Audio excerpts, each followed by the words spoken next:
নমস্কার বন্ধুরা, আশা করি তোমরা সকলে ভালো আছো আর আমিও ভালো আছি। তাই আমার নতুন আর একটা ব্লগে তোমাদের সকলকে স্বাগত। তো তোমাদের সাথে নিয়ে ব্লগটা শুরু করছি। তো সকাল হতে হতেই মেয়ের জন্য ব্রেকফাস্ট টিফিন রেডি করা, স্কুল যাবে। তো ওর জন্য কিছু কলা কেটে নিচ্ছি। প্রতিদিন একঘেয়েমি টিফিন ভালোও লাগে না, তাই আজকে মেয়ে বলছে যে মা ব্যানানা দিয়ে প্যানকেক করে দাও, তো সেটাই রেডি করছিলাম।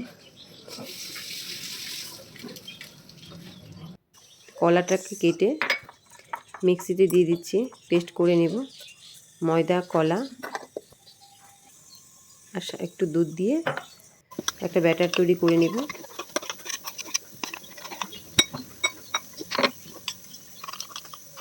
তো ওখানে একটু বেকিং পাউডার, একটু মধু, সকাল সকাল তো চিনি না দেওয়াটাই ভালো, তো একটু আমি মধু দিয়ে দিচ্ছি, দিয়ে আর একটু দুধ দিয়ে ভালো করে গুলিয়ে নিচ্ছি।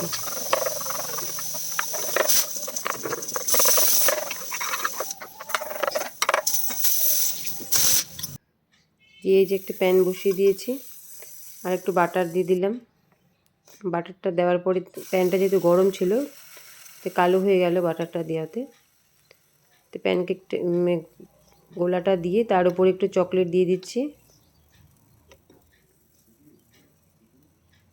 বাচ্চারা চকলেট দিয়ে যে কোনো কিছু খেতেই ওদের খুব ভালো লাগে। তার উপরে আরেকটু গোলা দিয়ে দিচ্ছি, দিয়ে এটাকে ঢেকে দিয়ে এই যে তো রেডি হয়ে গেল ওর প্যানকেক। তার উপর একটু হানি দিয়ে দিচ্ছি। বাচ্চাদের প্রতিদিন নতুনত্ব হলে একটু ভালো হয়, ওদেরও মুখে একটু ভালো লাগে খেতে। তো এই যে কাজের দিদি এসে যে ঘরগুলোকে মুছে দিচ্ছে।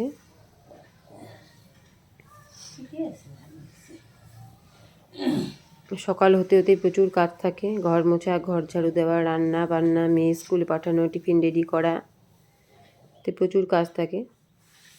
ঠান্ডার দিন দেখতে দেখতে বেলাও চলে যায়।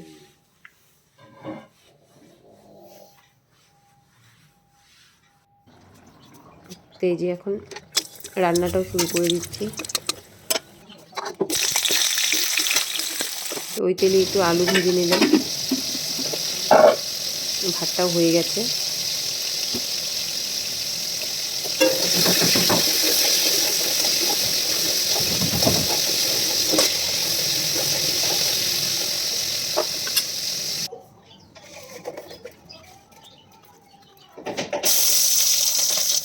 তো বেগুন ভাজা করবো।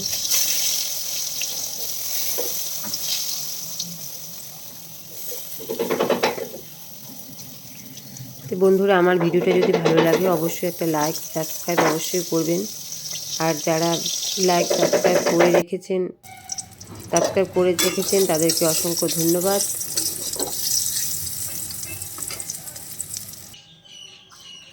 তো এখন ওই তেলেই একটু জিরে, শুকনো লঙ্কা ফোড়ন দিয়ে, এই কাঁচা লঙ্কা দিয়ে একটু ভাতের ঘন্ট করব।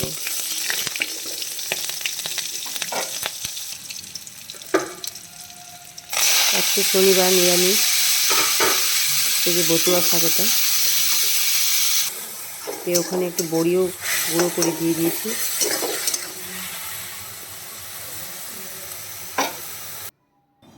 তারপর একটু পনিরও ছিল, পনিরটাকে চোখো করে কেটে নিয়ে লবণ দিয়ে মেখে রেখেছি।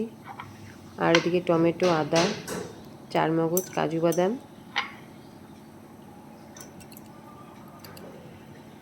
এগুলো একটা পেস্ট করে নেব। এদিকে পনিরগুলোকে হালকা করে ভেজে নিচ্ছি।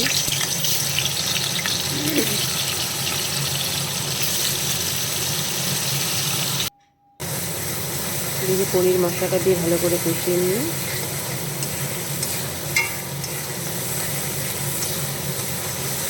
কষানো হয়ে গেলে একটু জল দিয়ে, জলটা ফুটে উঠলে জলের সাথে আমি একটু দুধও দিয়েছিলাম, টেস্টটা আর একটু ভালো হয়। তারপরে ফুটে উঠলে আমি পনিরটা দিয়ে দিয়েছি। এই যে রেডি আমার।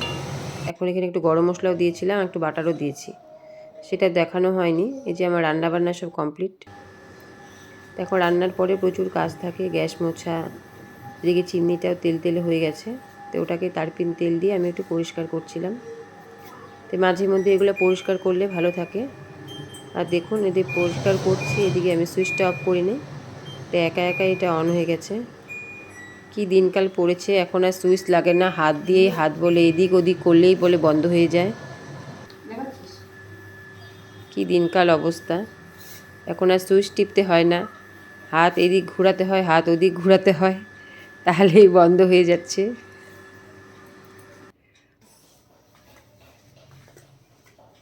তো এদিকে দিদি একবার ঘরটোর ঝাড়ু দিয়ে গেছে, তো ঘর ঝাড়ু দেওয়ার পরেও আবার নোংরা হয়ে যায়। বিকালে খাওয়া দাওয়া সেরে সব কিছু করে তো ঘরগুলোকে একটু ঝাড়ু দিয়ে নিচ্ছি। দিদি তো একবারই সকালেই আসে, কারণ বিকালে আর আসে না, তো বিকালটা আমাকেই করতে হয়।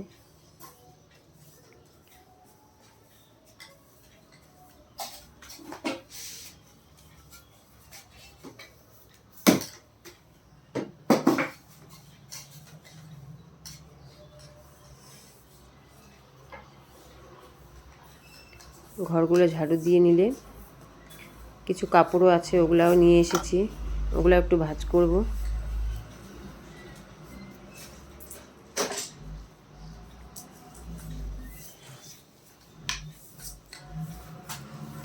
কোনায় কোনায় প্রচুর নোংরা থাকে, ওগুলো পরিষ্কার করে নিচ্ছিলাম।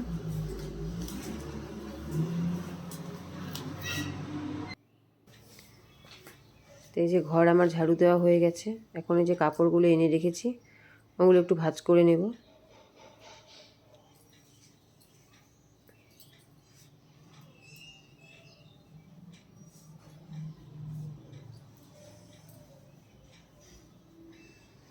দুপুরে খাওয়া দাওয়ার পরেও আরও প্রচুর কাজ থাকে,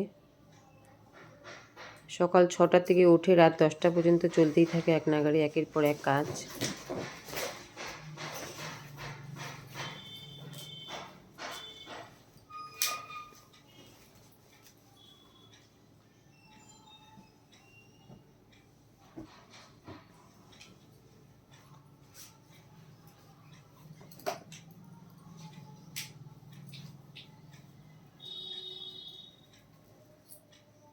পর্দাগুলো দিদি ধুয়ে দিয়ে গেছিলো, তো ওগুলো লাগাবো, ওগুলো ভাঁজ করে রাখছি।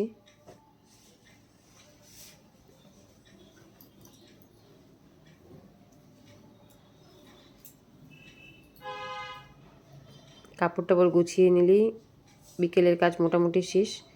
এখন হাত পা ধুয়ে ফ্রেশ ট্রেশ হয়ে নেব।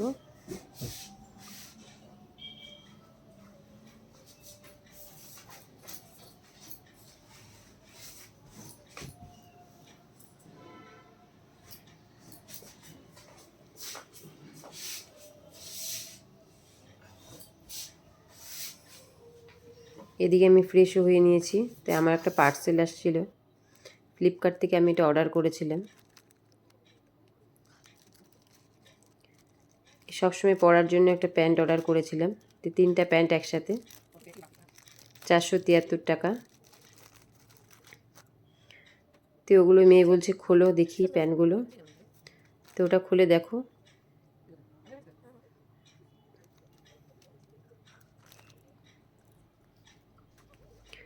ভালোই এসছে প্যান্টগুলো। তো বন্ধুরা অবশ্যই একটা লাইক সাবস্ক্রাইব করবেন ভিডিওটা যদি ভালো লাগে। দেখা হচ্ছে আবার কালকে নতুন নতুন ব্লগ নিয়ে। ভালোই এসছে প্যান্টগুলো, বাড়িতে পরা যাবে, এদিক ওদিকও যাওয়া যাবে। তো আজকের মতন এখানেই শেষ করলাম।